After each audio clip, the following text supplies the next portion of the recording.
Okay, today we had a cylinder Mower brought in by a customer and he said it has clutch issues. The clutch seems very tight, as in it's not kinking backwards and forwards. That's moving freely, not a problem. Now we'll go down to the reel, or the reel. It's free spinning. It shouldn't do that. We've also noticed too, if you can see here, there's chips. The blade is also bent. If we keep rolling, it's bent again. More chips in the same spot. It's obviously grabbed something against the bed knife, and a sudden jerk at 1400 RPM and the noise, some customers will not hear that they've hit something.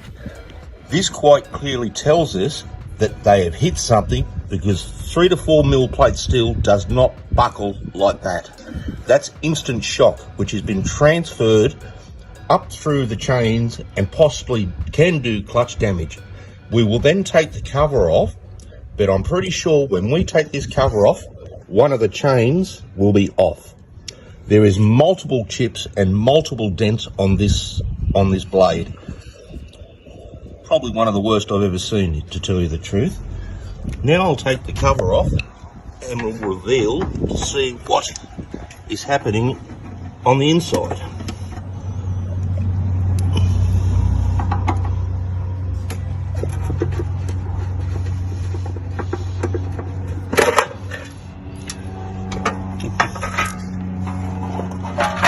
And there's your problem.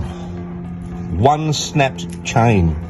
That's what happens when the mower is running at its full capacity and the blade suddenly grabs.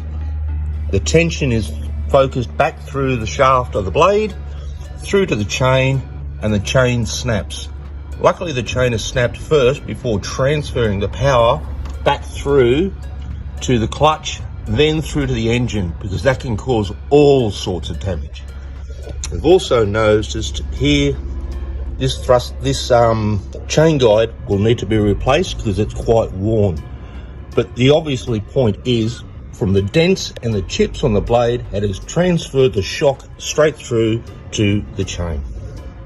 Okay, to fix this issue, we have to take out the reel, we have to clean it down, we have to paint it, we have to then sharpen the blades. We also have to take the bed knife out to redress the bottom of the bed knife so that it creates that scissor action on metal to cut the grass.